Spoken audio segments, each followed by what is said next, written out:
Speaker sir, Telangana సమాజానికి నీళ్ళు అనేవి ప్రాణప్రదాయిని. ముఖ్యంగా దక్షిణ తెలంగాణ మహబూబ్ నగర్, రంగారెడ్డి, నల్గొండ, ఖమ్మం జిల్లా వరకు కృష్ణానది జలాల మీదనే ఆధారపడి జీవితాలు కొనసాగిస్తున్నాము. మహబూబ్ నగర్ జిల్లా 10 లక్షల మందికి పైగా వలసలు పోయి తట్ట పని, పార పని, మట్టి పని, బొగ్గుబాయి, ముంబై లాంటి వలసలు పోవడానికి కారణము 2009లో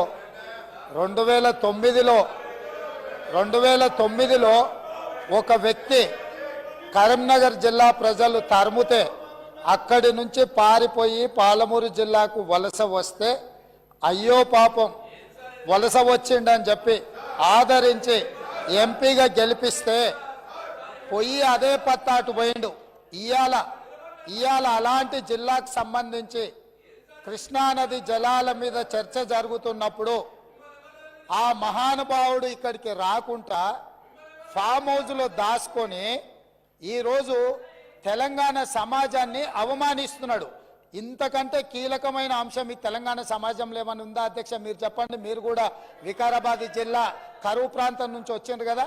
ఇంత కీలకమైన చర్చ జరుగుతున్నప్పుడు తెలంగాణ సమాజానికి వాస్తవాలు చెప్పాల్సిన, వినిపించాల్సిన అవసరం వచ్చినప్పుడు ఈ సభ మొత్తం మా సాగునీటి పారుదల శాఖ మంత్రి గారు ప్రాజెక్టులను కేంద్ర ప్రభుత్వానికి ఒప్పజెప్పేదే లేదు, కృష్ణానది జలాలలో పరివాహక ప్రాంతం ప్రకారం 68% వాటా నీళ్లు తెలంగాణకి ఇవ్వాలని ఒక ప్రత్యేక రెజల్యూషన్ మూవ్ చేసినప్పుడు హుందాగా ప్రధాన ప్రతిపక్ష నాయకుడు వచ్చి ఇక్కడ కూర్చొని ఈ తీర్మానానికి మద్దతు పలికి తెలంగాణ సమాజమంతా తెలంగాణ హక్కుల మీద, తెలంగాణ నీళ్ల మీద ఒకే మాట మీద నిలబడ్డమని ఆంధ్రప్రదేశ్ నుంచి కేంద్ర ప్రభుత్వం వరకు ఒక సందేశాన్ని పంపాల్సిన సందర్భంలో సభకు రాకుండా ఫామ్ హౌస్లో దాచుకొని ప్రజలని తప్పుదోవ పట్టించడానికి వారిని పంపించి వారు పచ్చి అబద్ధాలు మాట్లాడుతున్నారు.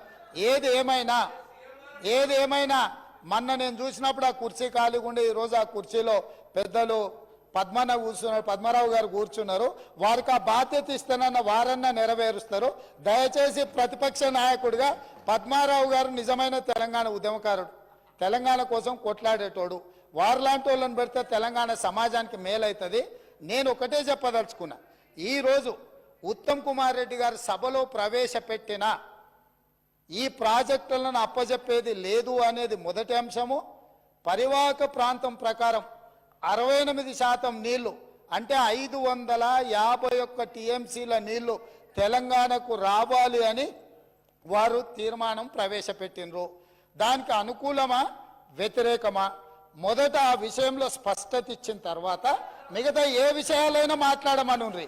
అంతే తప్ప ఇవాళ వాళ్ళ మాటల వల్ల, వాళ్ళ చర్యల వల్ల శత్రువులకు బలం చేకూరుతుంది. శత్రువులకు దొంగలకు సద్దిమూటం మోసే విధానం మంచిది కాదు. ఇప్పటికైనా దొంగ బుద్ధి మార్చుకొని తెలంగాణ బుద్ధి తెచ్చుకోవాలిగా అని చెప్పి నేను వారికి విజ్ఞప్తి చేస్తున్నా.